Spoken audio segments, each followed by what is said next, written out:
Edmund Hillary ഇല്ലേ, Edmund Hillary. നമ്മൾ വിചാരിക്കുന്ന പോലെ ഒരു ദിവസം സുപ്രഭാതത്തിൽ നേരെ ചെന്ന് എവറസ്റ്റ് കൊടുമുടി കീഴടക്കിയൊന്നും അല്ല അദ്ദേഹം. 17 തവണയാണ് എവറസ്റ്റ് കൊടുമുടി കീഴടക്കാൻ വേണ്ടി ശ്രമിച്ചത്. 16ാമത്തെ തവണ 100 അടി മാത്രം ബാക്കി നിർത്തി തിരിച്ചു പോരേണ്ടി വന്നു അദ്ദേഹത്തിന്. കാരണം കാലാവസ്ഥ മോശമായിരുന്നു.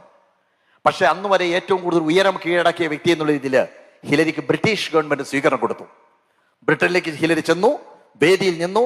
അദ്ദേഹത്തിന്റെ വാക്കുകൾ കേൾക്കാൻ വേണ്ടി കാണികൾ ഇങ്ങനെ കാതോർത്തിരിക്കുകയാണ്. അദ്ദേഹം നോക്കുമ്പോ കാണികൾക്ക് പിന്നിലെ ചുവരിലായിട്ട് എവറസ്റ്റ് കൊടുമുടിയുടെ മനോഹരമായൊരു ചിത്രം വരച്ചു വെച്ചത് അദ്ദേഹം കണ്ടു. ആ ചിത്രം കണ്ടതോടുകൂടി ഹിലരിയുടെ കണ്ണിൽ നിന്ന് ആത്മവിശ്വാസം ഇങ്ങനെ പടരുകയാണ്. ആ ചിത്രത്തിലേക്ക് ചൂണ്ടിക്കൊണ്ട് ഹിലരി പറഞ്ഞു, എവറസ്റ്റേ, കഴിഞ്ഞ തവണയും നീ എന്നെ തോൽപ്പിച്ചു, എന്നാൽ അടുത്ത തവണ ഞാൻ നിന്നെ തോൽപ്പിക്കും. കാരണം നിനക്കിനി ഉയരാൻ പറ്റില്ല, but as A human being എനിക്ക് എത്രയോ ഉയരുവാൻ സാധിക്കും എന്നുള്ളത്. ഇതാണ് കോൺഫിഡൻസ്. അപ്പൊ നിങ്ങളുടെ ഉള്ളിൽ ആർജിച്ചെടുക്കേണ്ട ഏറ്റവും പ്രധാനപ്പെട്ട കാര്യം കോൺഫിഡൻസ് ആണ്.